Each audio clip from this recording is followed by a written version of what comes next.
Hey, this is Carla from the Butcher Babies. This is George Cortana Fisher from Cannibal Corpse. Hey, this is Rex from Kill Devil Hill. It's Wednesday 13. This is Jazz from Devil Driving. This is Odorous from War. You're listening to Rabid Noise on Rabid Radio. Turn it up. And you are tuned into Rabid Noise on Rabid Radio. That was Syria from Villainy, who are about to drop their new album Dead Sight here on November 6th. And joining us on the program from the band is Neill Fraser. What's going on, dude? I'm just chilling back in Auckland. We've just come on tour here, so yeah, we're heading to see all you guys up there. Oh, awesome, man. You're just about to release your second album, Dead Sight, and man, it's a great album. I've been cranking it over the last few days, man. What's the story behind the album title?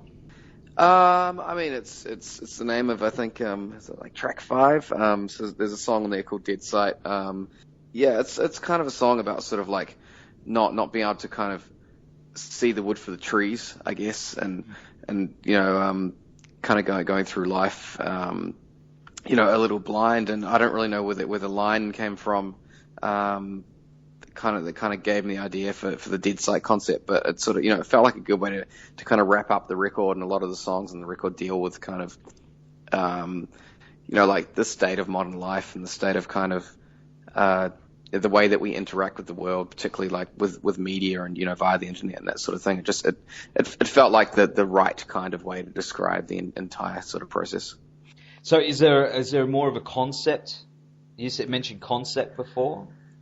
I don't know if I'd call it a concept as such, but you know, I think this is our second record, and we've been playing music together for a long time, and I think you become more aware of, you know, the impact of what you're doing and the impact of other things around you. And we went over to Melbourne and we started tracking this record. I had like 5 days to finish a bunch of songs, and I ended up spending heaps of time watching 24-hour news and immersed into this weird world of what was going on outside our own little bubble, and that kind of provided a lot of inspiration for, you know, things to write about. And you know, I feel like a lot of people are very uneducated as to what's going on, you know, outside of their own space, and you know, it's important to think about, and that was kind of, you know, especially relevant for a track like Syria. Man, I got to say, I find it very hard to watch the news these days. Just with so much, it's just so negative. I mean, I know it's important. It's an important thing but I can't handle that much negativity every single day with the news. It's just too much.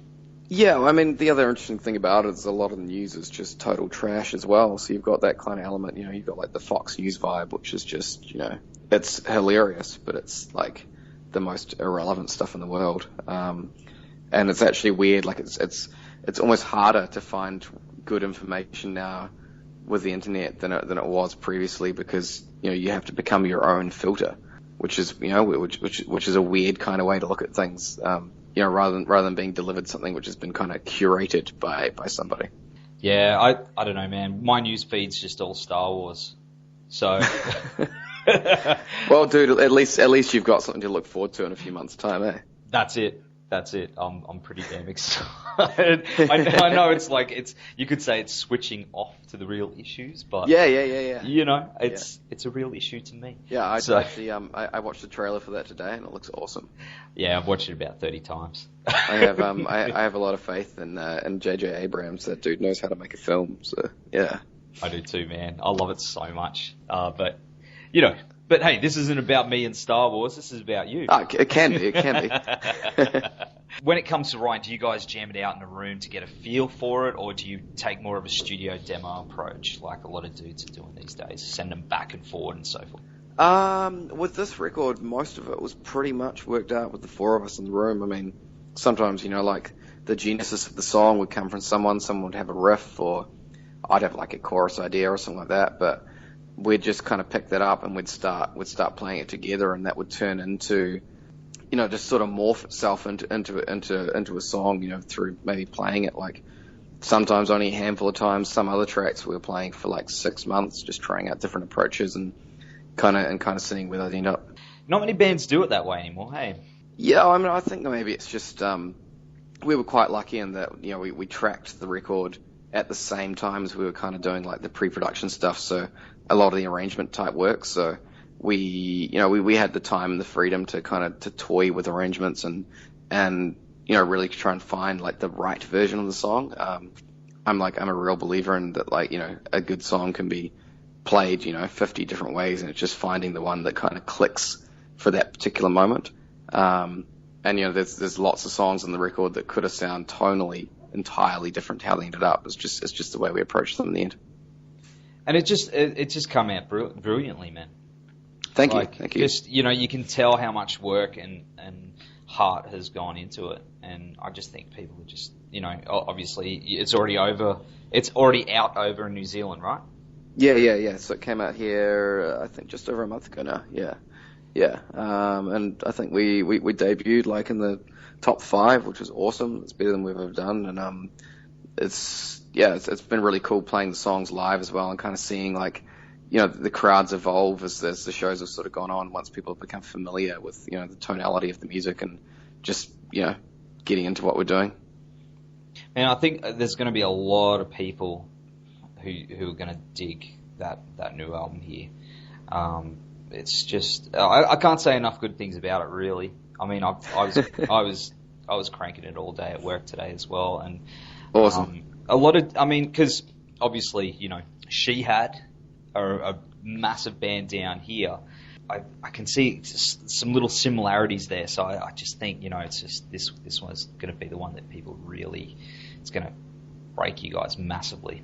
Yeah. I mean, we can only hope. But like I think I was saying to you earlier, we do it for the love of it. And we just kind of we play the music that resonates with us, and the kind of music we want to hear. Like, I think there's a lot of rock music around at the moment that kind of feels a bit manufactured and not particularly real in any sense. And that's kind of a weird thing to say about rock music in a way. It's sort of, at least when I was growing up, it's something you'd associate with pop music, but I feel like rock music's sort of gone that way a little bit, and that's why we did it.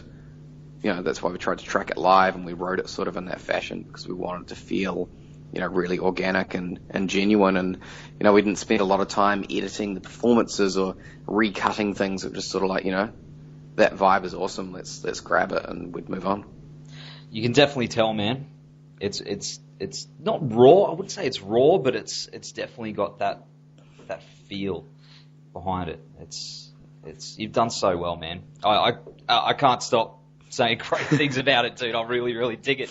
And of course, appreciate it, man. Appreciate it. Talking about She Had, worked with Tom Larkin again from the band on this one. How do you find him as a producer? He's awesome. He's kind of done everything under the sun. He's got a story every situation, and as a result, he's really relatable. And I think the main thing for us is working with someone that we trust, and if he throws an idea at us, we'll actually take it seriously. I think we're quite critical in the band and quite like sure of ourselves as to what we think is the right way forward. So kind of in that situation, having a voice that you will listen to when they throw a curveball is really important, and often he throws really great curveballs. So that ends up shaping the way that the songs kind of in what direction they head on. It's awesome, man. Because I grew up a She Had fan, massive She Had fan from when I was like 15.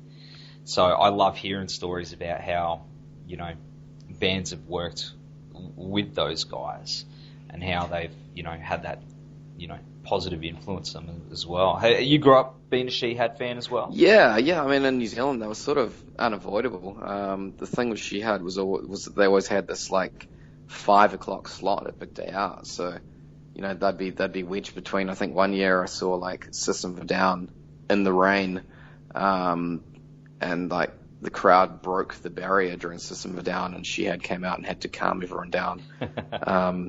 But yeah, like every year that was their thing, and they'd tour every single summer, and yeah, they were just kind of like they were the band for an entire generation. And I don't really feel like there's been a band like that since New Zealand. I don't really know what the equivalent is in Australia. But yeah, they've always been around. They're one of those bands. Definitely, man. As I said, I'm a huge fan, so that's why I really gravitated to what you guys were doing as well. Awesome. As I said, I'm not saying that you guys are, copying them or anything like that. I'm just saying that there's a little bit of an influence there. There's a little bit of something in that sound that just has that same I feel. think it's kind of unavoidable having Tom involved as well. He looks at music with a certain kind of air, and approaches things in that way. So I think it's it's unavoidable that kind of his stamp would bring a bit of that out, and even I think the way he approaches recording is probably down to his experiences with them in the studio, and that's kind of like this is what worked best, and I'm sure that's sort of translated through. We're going to go to the track Safe Passage now, and we'll be back very soon on Rabid Noise. Hey guys, just want to take a minute to give a shout out to our podcast supporters, RW Promotion, who are the best in the business when it comes to printing posters, flyers, banners, badges, business cards, you name it. They've got what it takes to help you get everything you need to help spread the word about your band or business, and with a blistering turnaround, they'll make sure you get your product ASAP. So get in touch with Richard and the team at www.rwpromotion.com.au or shoot them an email at info@rwpromotion.com.au. Also want to give a shout out to the guys at Blacklight Art and Design, who in my opinion are the Gold Coast best screen printers. So, we've gotten many band shirts and even our own Rabid Noise shirts done through these guys, and they've also got one of the fastest turnarounds I've ever seen. So all quality prints at competitive prices. So whether it's band merchandise, sporting teams, promotional garments or workwear, they've got you covered. So hit them up at www.blacklightad.com.au or email them at info@blacklightad.com.au. So big thanks to those guys for helping us to bring you this podcast each and every week, and for, of course, supporting the metal scene. So now it's back to Rabid Noise. And we're back on Rabid Noise with Neill from Villainy. Now, your first album, Mode Set Clear, won Best Rock Album in 2013. Man, that must have been such a real buzz for you dudes. Yeah, it was really surreal, actually. I mean, we got nominated and we were like, oh, that's cool. That's a nice gesture. And we were up against a metal band called Beast Wars.